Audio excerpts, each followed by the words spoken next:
Hi, everyone. On today's podcast, we're going to talk with Jen Kamel of VBAC Facts about VBAC, or vaginal birth after cesarean.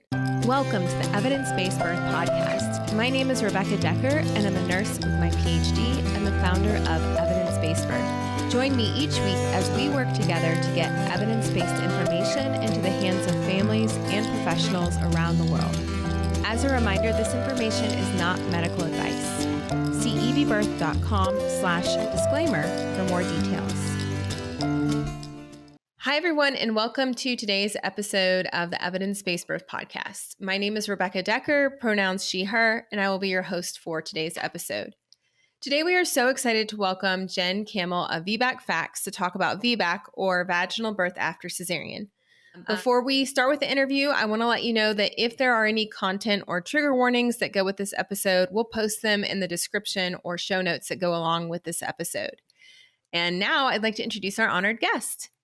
Jen Kamel, pronouns she, her, helps perinatal professionals and cesarean parents achieve clarity on the VBAC evidence through her educational courses, continuing education training programs, and consulting services. As the founder and CEO of VBAC Facts and an internationally recognized consumer advocate, Jen's mission is to increase VBAC access through education, legislation changes, and amplifying the consumer voice. Jen supports perinatal professionals around the world through her online professional membership. She travels throughout the United States, training perinatal professionals, presents grand rounds at hospitals, and works as a legislative consultant throughout the U.S., focusing on midwifery legislation and regulations that threaten VBAC access. Over the years, she has testified multiple times in front of the California Medical Board and legislative committees, educating legislators on the importance of VBAC access, and she served as an expert witness and consultant in legal proceedings.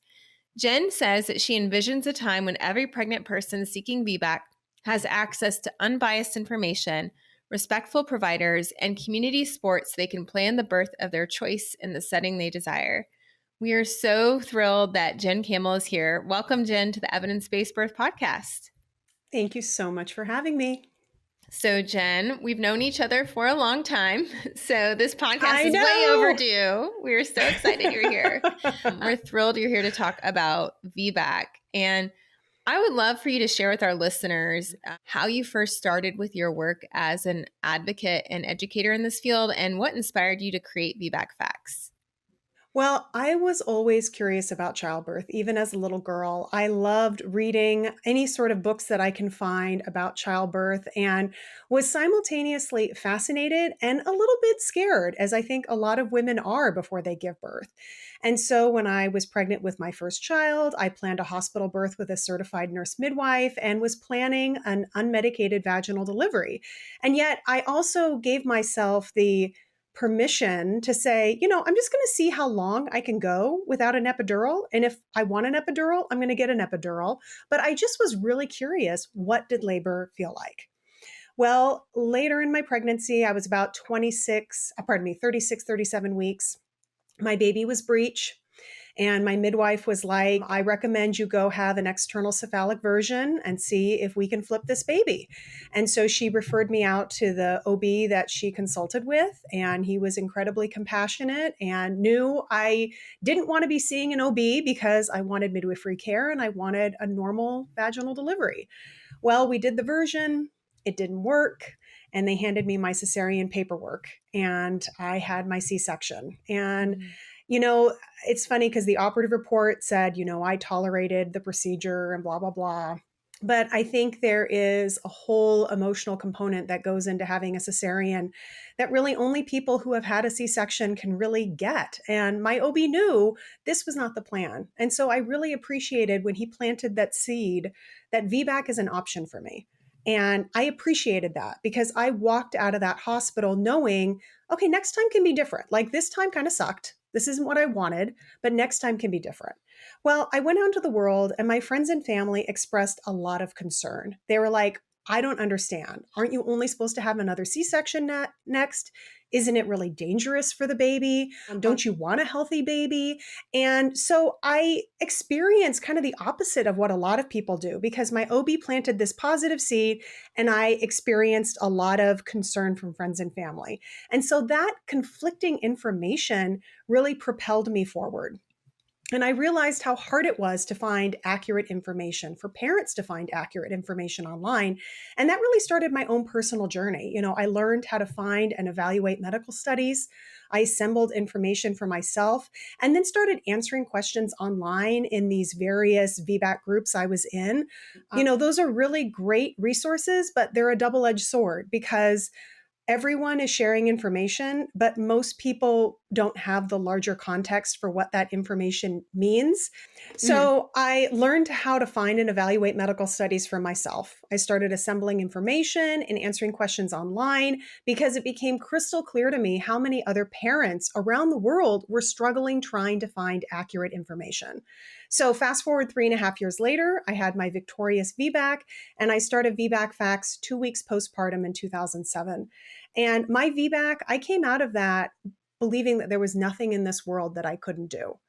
And it really crystallized for me the tremendous injustice that happens every single day in our medical system. How much is stolen from people, how much is denied, how people are harmed, all the birth trauma, the loss of autonomy, the complications from cesareans that is just pushed under the rug. And I believe that people deserve better. They deserve transparency. They deserve ethical and respectful care, and they deserve the facts. And so that's really what VBAC Facts was born from. So, how common is VBAC? Like, what are some basic statistics about this? Because you're making it sound like it's pretty hard for people to even attempt a VBAC, much less get one if you want one. So can you talk a little bit about how common they are and what some basic statistics are? Yeah, well, in the United States, only about 13% of people who have a prior cesarean go on to have a VBAC. The overwhelming majority have a repeat cesarean, and that's for a variety of different reasons. They primarily because they're following the advice of their physician. And we have evidence that shows that if someone perceives their physician as supporting VBAC, they're more likely to choose a VBAC. But if someone perceives their physician supports a repeat cesarean, they're more likely to have a repeat cesarean. And so that subtle bias, that subtle influence impacts the choices that people make. I would also argue that a lot of people don't have access to the facts. They don't understand what ACOG says. They don't understand what the medical evidence says. And so it's very easy for a physician who doesn't attend VBAC to coerce people into repeat cesareans. Okay. And when you say 13% of people who had a cesarean go on to have a VBAC the next time, that doesn't mean there's a 13% like success rate, right? It's absolutely not. Okay. Yeah, Can you explain the difference between a VBAC rate and a VBAC success rate? Yeah, that's a really great question. So it's just a math question, right? So the VBAC rate is how many people who gave birth vaginally after a cesarean divided by the total number of people who birthed after a cesarean that year. And as opposed to a VBAC success rate. So that's a little bit different. So that's talking about how many people had a VBAC divided by how many people labored after a cesarean. So we're looking at different numbers there. And the VBAC success rate or VBAC odds, I kind of don't like the word success. So I try to find other ways so we can kind of move the judgment away from VBAC. So VBAC odds are determined by a variety of different criteria. People who've had a prior vaginal delivery or a prior VBAC have really high VBAC odds. People who had their cesarean for malpresentation or breach have really great VBAC odds. People who labored spontaneously have good VBAC odds. And so if you want to maximize your VBAC odds, the number one thing is to hire a provider who is supportive of VBAC, truly supportive of VBAC, not someone who's just going to let you, quote, try. And then you're going to want to labor spontaneously. And then other things that are true with any vaginal delivery, like freedom of movement, being able to eat and drink, feeling safe.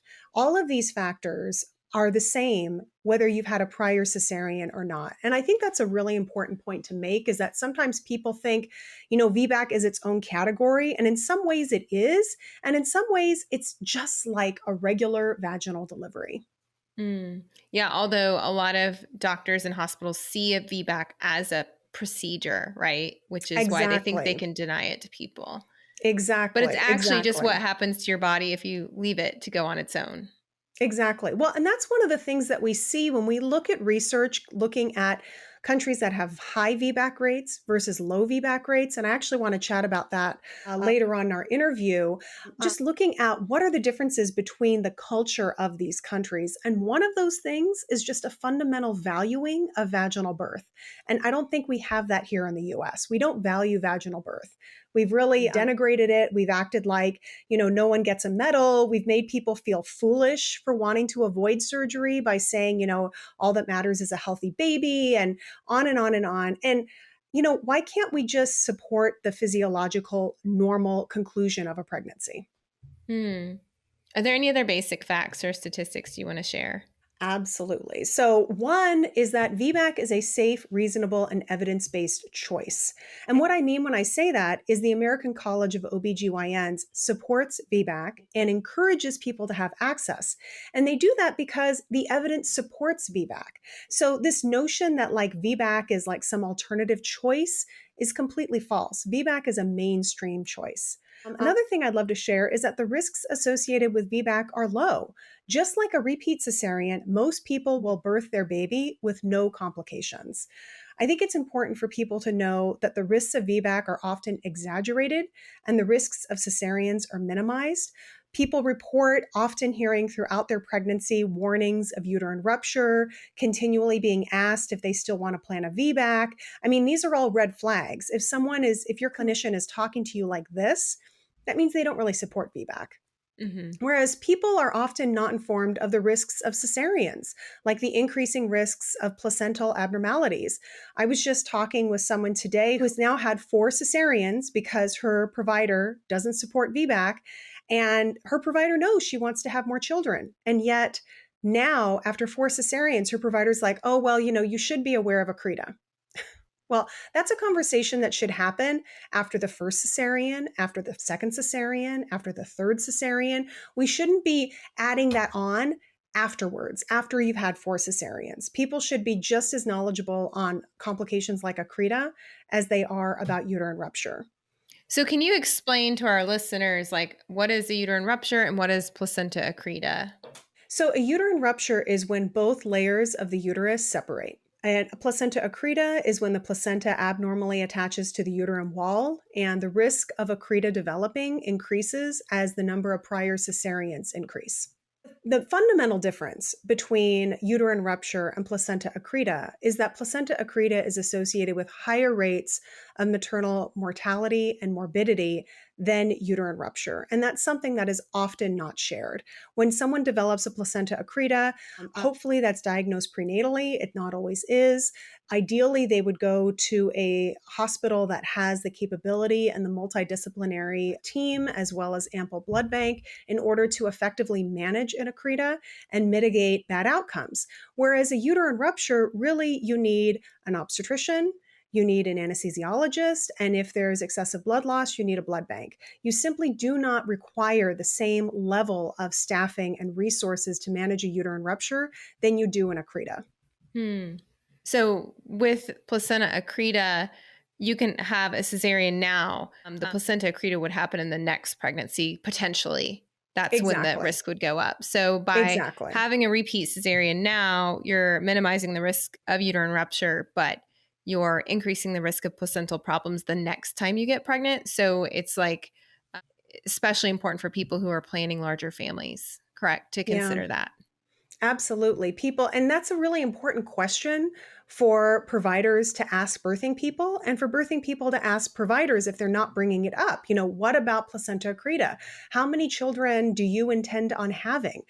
So tell us, you mentioned that there's a lot of misinformation and coercion when you're pregnant after a cesarean and considering a VBAC. Can you talk a little bit about what are some of the top myths that we could debunk here today? Well, I think one is this idea that like very few people are really candidates for VBAC. And the truth is, most people are candidates for VBAC. And that's especially true after one cesarean when the risks are lowest. The risks increase when we have each prior cesarean. So if someone wants to plan a VBAC, their best odds and their lowest risks is after one cesarean. The challenge is once someone has two, three, or four cesareans, and then they're like, oh, I really want to try for a VBAC now. It's hard because the risks increase, the number of providers who are willing to attend to those births dramatically decrease. So that's why we really focus on getting the facts to people as soon as possible. So that way, if they want to plan a VBAC, for them to have that option after one cesarean when their risks are lowest. Another myth that I see all the time is that, what ACOG says. There's so many myths about what ACOG says. And one of them is ACOG says you can only have 3 prior cesareans, or ACOG says you can only have a VBAC before 3 cesareans, and after that, you can't have a VBAC. I think it's really important to clarify that ACOG does not have an upper limit on the number of prior cesareans. They don't say you can only have so many cesareans, and they don't say that you can't have a VBAC after a certain number of cesareans. ACOG maintains that people have the right to make their own medical decisions, including in situations of elevated risk. The VBAC calculator is also really problematic, and that's because racism is woven within our society and within how the calculator functions. And then the calculator feeds us back VBAC odds that are colored by racism, and that results in lower predicted VBAC odds for Black and Latinx people. And we actually write a whole lot about the VBAC calculator at vbacfacts.com/calculator. And the calculator is something that doctors and midwives will plug in values about you and your health, and then it spits out a percentage of what they think your chances are of having a VBAC, correct? Exactly. So if your chances are low according to the calculator, the provider is going to be like, I don't really want to support your VBAC because it doesn't look like you have a good chance anyways. Yeah. Well, one of the things that we've seen, there's been a couple different studies published about the VBAC calculators, and they've shown that VBAC calculators chronically underpredict VBAC odds, and that's even more so for Latinx people. So I think that's a really important thing for people to hear. And even though the latest version of the VBAC calculator has eliminated race and ethnicity, it still underpredicts VBAC odds. And we talk about that at that vbacfacts.com/calculator for people who want to learn more.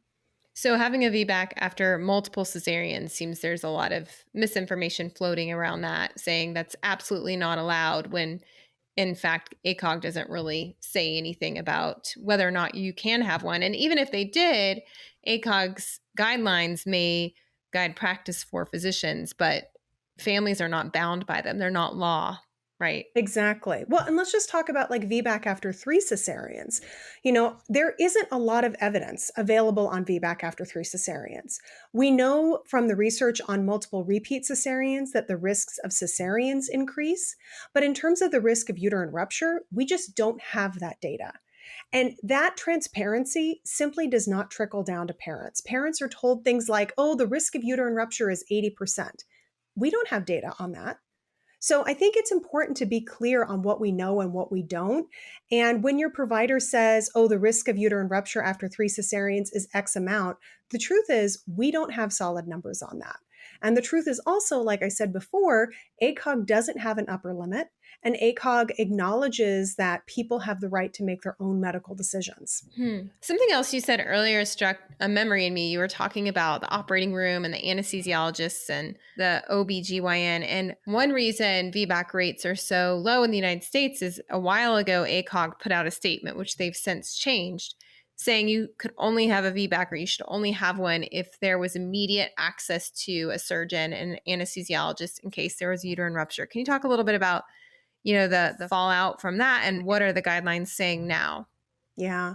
Well, back in 2004, ACOG used very specific language and basically said that you had to have surgical staffing available in order to offer VBAC. In their subsequent guidelines in 2010, that recommendation was removed. Now, they still say, the ideal setting is to have a surgical staff, quote, immediately available. But ACOG never provided any definition for what that means. And so what has happened is hospitals across the country have interpreted that immediately available recommendation to mean a whole host of things. Now, conventional wisdom says it means 24/7 anesthesia. But when we actually look at studies of VBAC policy, hospital policy, say in the state of California, which there was a big study published in 2013, and the state of California is where 1 in 8 all US births take place. So research looking at what happens in California gives us a pretty good indication of what could be happening nationwide. And what they found is that hospitals define immediately available in a whole host of different ways. And this notion that, like, if a hospital has 24/7 anesthesia, they will automatically support VBAC, that is just not the case. In fact, 1/3 of hospitals with 24/7 anesthesia in the state of California ban VBAC. So this isn't a safety issue. This isn't a staffing issue. This is an issue of who is motivated to follow the evidence and honor autonomy and who isn't. Now, of course, that's a hard argument to make. Like, the public doesn't like that. So what we do is we say this is all about safety. It's not safe for us to offer VBAC. And as we are all raised to believe, hospitals and physicians want what is best for us, right? They're following the evidence. There's nothing else impacting how they practice. And so many people buy that. But when we pull back the veil on actually what is happening in hospitals, we see that people do not receive evidence-based care. And that is also true among those who wish to labor after a cesarean. And from my understanding it's actually a minority of hospitals that have 24/7 anesthesia. So there's this conception that most hospitals could immediately do an emergency cesarean when that's not the case in most hospitals in the US, correct? Even just for a normal labor and birth. Absolutely. Well, and that's where we get to the VBAC double standard. It's this idea that you need to do XYZ and we need to have XYZ staffing in order to safely attend to VBAC. And yet a regular vaginal delivery isn't held to that same standard. And so that's really how the risk of VBAC has been marketed, not only to hospital administrators and clinicians, but also to the public. And so VBAC carries this cloud of risk, and therefore we have to do all these special things for VBAC. When in reality, having immediately available anesthesia would be ideal for any hospital that has a labor and delivery unit. But we know that cannot be a reality in the United States. And Dr. David Birnbach presented on this at the 2010 National Institutes of Health VBAC conference, and he itemized why we have an anesthesiologist shortage in America. One of the reasons is because anesthesiologists are aging out. There are simply not enough people going into that specialty. So we do not have the raw number of anesthesiologists in order to staff all the hospitals we have across the US. The other thing is that not many people are choosing that specialty. So physicians are not choosing to become anesthesiologists. The other issue is that it's expensive to have an anesthesiologist. So if you have a hospital that only has 100 births a year, it's very difficult for them to justify 24/7 anesthesia when they're only having 100 births a year. And so what Dr. David Birnbach said was that if we said every single hospital that offers labor and delivery has to have 24/7 anesthesia, we would have 75% of all labor and delivery units closed throughout the US. So that is not a solution. That's not a reality. And that's one of the many data points that ACOG surely incorporated when they revamped their ACOG guidelines in 2017 and said that community hospitals, level 1 hospitals, should be offering VBAC. So I think that's something that's really important for people to hear, because it's so easy for things to become more restrictive and it's so difficult for things to open up. And right now we're asking for people to look to what ACOG says. ACOG is clear. Level 1 hospitals should be offering VBAC. You're so right. It's like so much easier to put restrictions in place than it is to create more freedoms. And COVID, the pandemic was a perfect example with that, with hospitals shutting down to doulas and other birth options and then being very slow to open back up. And some still have not allowed doulas back in. So there's definitely a bias towards restrictions being easier. In VBAC Facts, which is resources on your website, you talk a lot about how birthing people can prepare for VBAC. Do you have any tips you want to briefly share about how people can prepare for VBAC if that's what they want?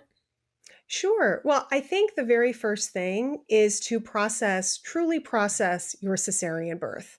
Some people come out of their cesarean birth with a lot of grief and a lot of sadness, questioning whether their bodies are broken. I mean, these are all important emotions to process before you get pregnant again.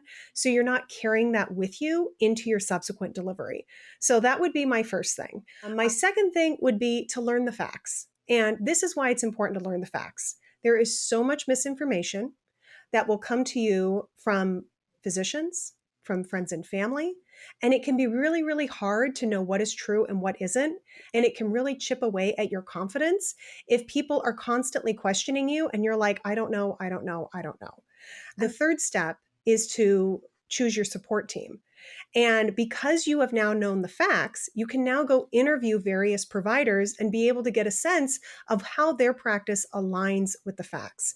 And choosing a provider is the most important thing that you will do during your pregnancy. Because the reality is, they are going to be the ones to say, okay, now it's time to call a cesarean.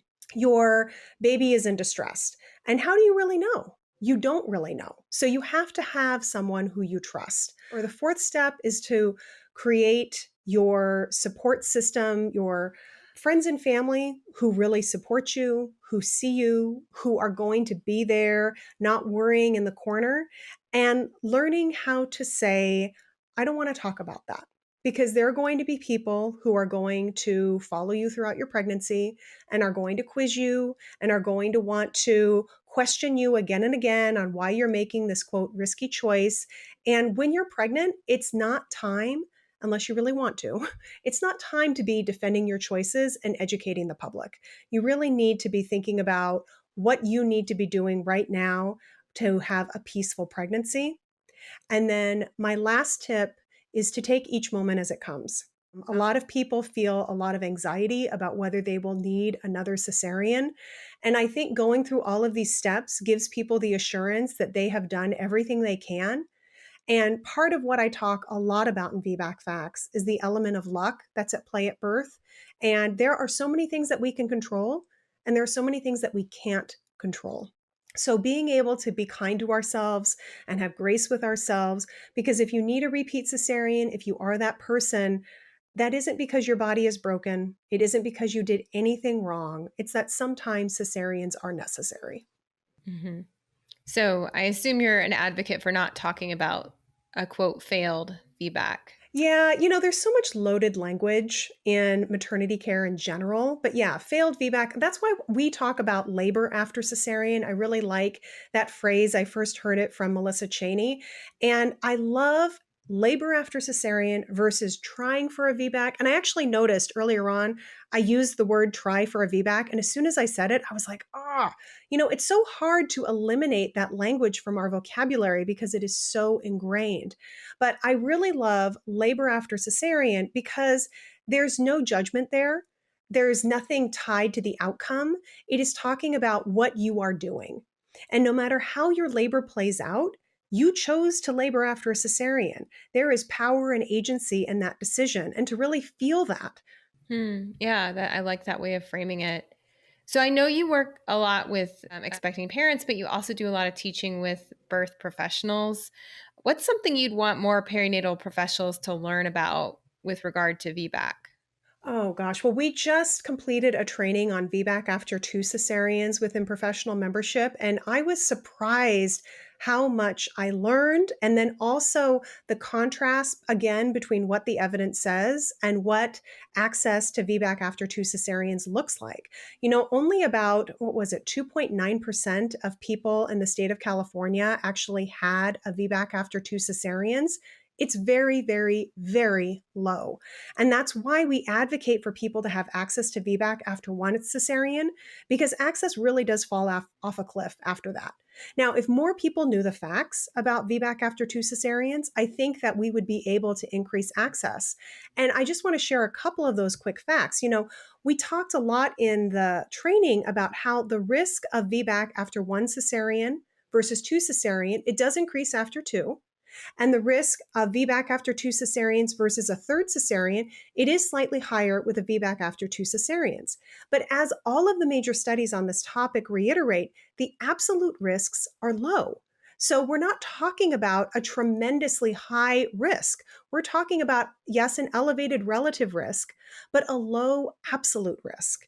And so I think that is really important for people to hear, coupled with the elevated risks that come with each prior cesarean. What is the risk of uterine rupture if you labor after 2 prior cesareans? So there's been two large studies. Those studies only included about 1,000 people each. So we don't have a ton of great research on this. One of those studies found that the risk of uterine rupture after 2 cesareans was 0.9%, and that wasn't statistically different than the risk of uterine rupture after 1 cesarean. The other study found that the risk of uterine rupture increased from 0.9 to 1.8%. And they did find that to be a statistically significant difference. So, where's the risk of rupture? Is it 0.9? Is it 1.8? Another important factor is that one of those studies induced 35% of their total population. The other study induced over half. So, those rates of uterine rupture are including induced and augmented labors. So, the question really is, what would the risk be if people were laboring spontaneously? That is a question we do not have the answer to, but it would certainly be lower than 0.9 to 1.8. So that's Okay. a really important thing for people to be considering when they're looking at VBAC research is, did they induce people? What was the rate of induction? And did they separate out the spontaneous rate of uterine rupture? Most studies do, but some studies, like these studies that have smaller sample populations, don't necessarily do that. So we have to remember that. So the risk of uterine rupture goes up if you're having your labor induced. So that's why it's important to know like how many people are being induced in that study. Exactly. Okay. Exactly. What changes would you like to see happen in the field of perinatal work, birth work? You mentioned educating people about laboring after 2 prior cesareans. Is there anything else you think birth workers in particular need to be more educated on? Yes, there is a whole host. It's funny. I was thinking about this before our interview, and there is a whole host of things that I would love for people to know. I would love for people to know actually what ACOG's guidelines say. And people can learn that. You can go to vbacfacts.com/ACOG, and we talk about the highlights. I would love for people to understand actually what the evidence says, because a lot of people don't understand what the evidence says. I would love for people to understand the role of that non-medical factors play in this cloud of fear that follows VBAC. Things like convenience, money, devaluing of vaginal delivery, litigation fears. I'd also love for people to know that there's not one way to do something. I appreciate looking at how practice styles vary across the country and the world, because as Eugene de Klerk has said many times, where there is variation, there is opportunity. And so in this case, we're talking about the opportunity for improvement, for improving maternity care, and especially increasing access to VBAC. I would love perinatal professionals to understand how much our culture impacts VBAC rates. And in fact, there was a really great 2019 study by Lundgren and colleagues, which looked at providers and clients in countries with high VBAC rates and what made those countries, what were the characteristics associated with high versus low VBAC rates? And the first one among high VBAC rates is that they generally assume that vaginal birth is the first choice. And the authors called this viewpoint vaginal birth as the obvious first choice. And the providers worked cooperatively to provide VBACs as a default unless there is a medical reason for a repeat cesarean. I mean, that's a complete change of approach than what we see here in the US. Pregnant parents are also simply expected to birth vaginally, and that is the preferred choice for physical, emotional, and social reasons. Vaginal births are viewed as the safer, easier, and appropriate option in low risk pregnancies. And I want you to remember that phrase, low risk pregnancies, because cesarean is not even discussed as an option. And this is another demonstration of how a history of cesarean is sometimes viewed as high risk, as it is in our country, and other times not. And I so appreciate that complete change in perspective, because so many people here in the US with a cesarean scar just think they're high risk. And I want to challenge you with this notion that in other countries, you would not be considered a high risk birth. So a previous cesarean alone was not considered risky. Now, in low VBAC countries like the US, the opposite was true. A VBAC is viewed as possible, but that it was dependent on a variety of factors. Providers and pregnant parents expressed that everyone involved must be in support of the VBAC and that the pros and cons of cesarean and vaginal birth should be discussed and considered. The other theme the authors discovered that was that there was a difference between viewing VBAC as ordinary care versus special care. In high VBAC countries, VBAC is just a normal part of pregnancy care.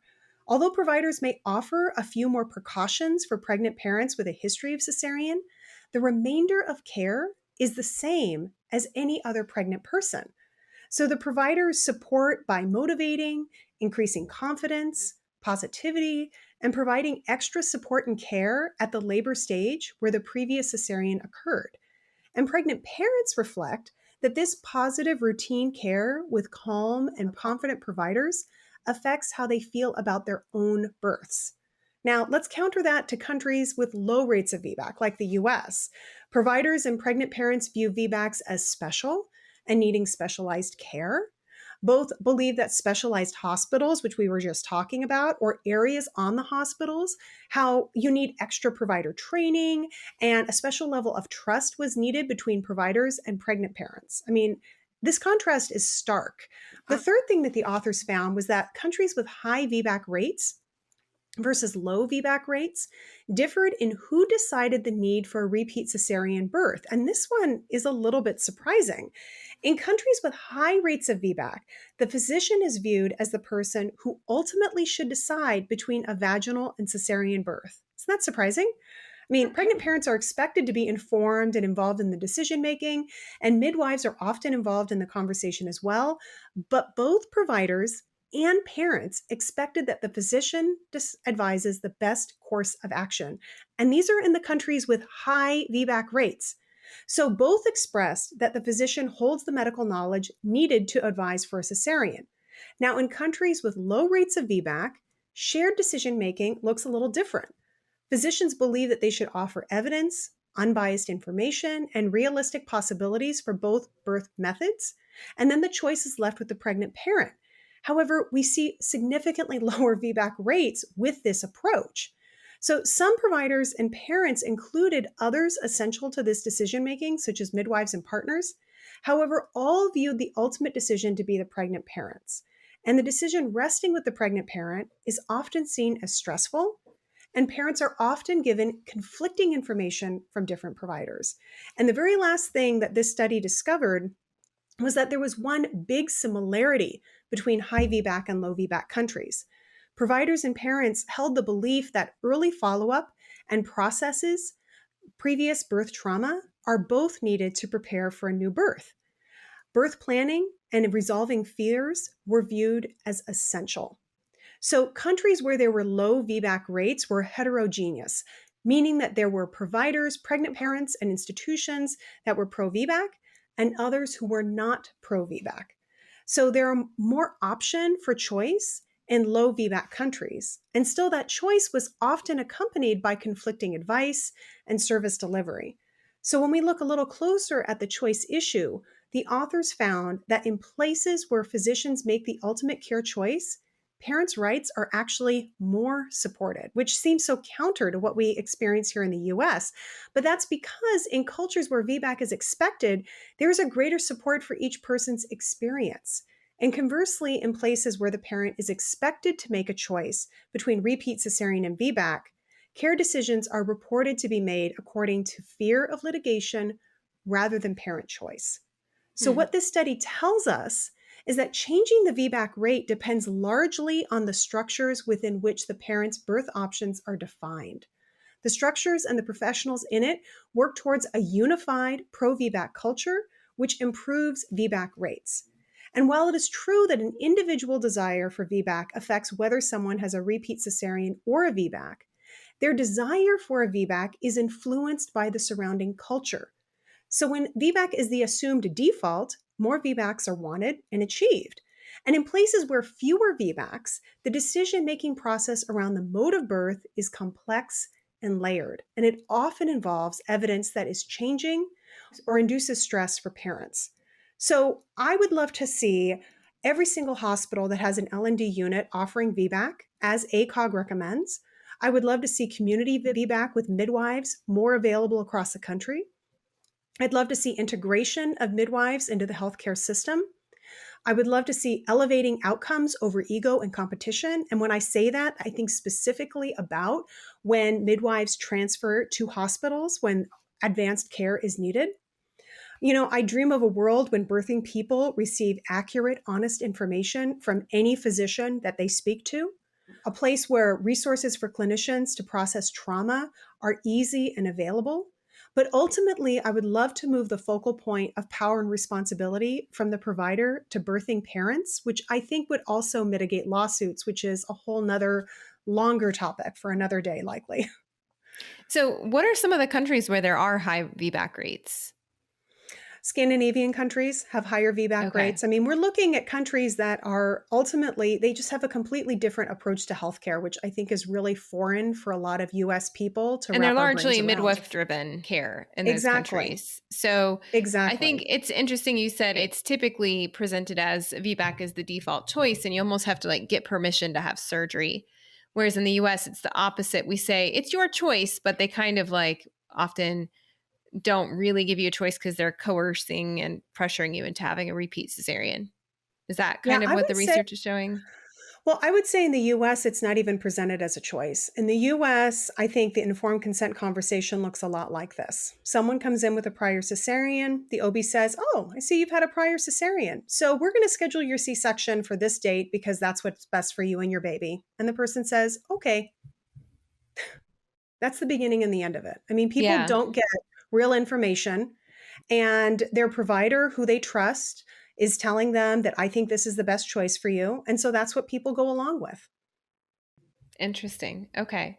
So that's what we typically see in the US, even though they say there's a choice, it really repeat cesarean is the default choice that's presented. And some people are even asked to schedule their cesarean in the first trimester. Like in the first trimester, you're asked to schedule it. Yeah. Yeah, even the first appointment. I mean, that seed is planted and fertilized and roots that entire pregnancy of a repeat cesarean is your only choice. If you care about your baby, if you don't care about your baby, then you can always consider this risky thing about VBAC. But, for people who care about their baby and want the safest choice, it's the repeat cesarean. So it sounds like a red flag. If you're wanting a VBAC and in your very first prenatal appointment, they want to schedule your cesarean. It is absolutely a red flag. Absolutely. Mm-hmm. So at VBAC Facts, I know you have a lot going on. Do you have any current projects or upcoming projects that we should look out for? Well, we just had that training on VBAC after 2 cesareans, and I went to my membership. Yeah, the VBAC Facts professional membership. I just want to clarify that. Okay. Yeah. Yes, which is available at vbacfacts.com/membership. And so we just had this training, this 2-hour training on VBAC after 2 cesareans. And I went to the membership and I said, "What do you guys want next?" And people said, "We want a handout that we can give our patients on VBAC after 2 cesareans." So that's what we're working on right now, is developing a beautiful 2-page handout that summarizes all of the evidence on VBAC after 2 cesareans that our members can give to their patients, and they can easily and quickly and reliably get up to speed on the facts so they can decide what's best for them. Awesome. And I see on your homepage, vbacfacts.com, you've got a couple of free downloads for parents as well. One about debunking uterine rupture myths and secrets to planning a VBAC. Yes. And we also have another one that debunks common VBAC myths using language directly from ACOG's VBAC guidelines. I really love that one. That's at vbacfacts.com/VBAC myths. Awesome. Well, thank you so much, Jen, for coming on the podcast today. We appreciate all the work you do to get the evidence out there about VBAC. I know our missions are very much in alignment between evidence-based birth and VBAC Facts. So we thank you for sharing your knowledge with our listeners. Thank you so much for having me. It was a great time. Today's podcast was brought to you by the Evidence-Based Birth Professional Membership. The free articles and podcasts we provide to the public are supported by our professional membership program at Evidence-Based Birth. Our members are professionals in the childbirth field who are committed to being change agents in their community. Professional members at EBB get access to continuing education courses with up to 23 contact hours, live monthly training sessions, an exclusive library of printer-friendly PDFs to share with your clients, and a supportive community for asking questions and sharing challenges, struggles, and success stories. We offer monthly and annual plans, as well as scholarships for students and for people of color. To learn more, visit ebbirth.com/membership.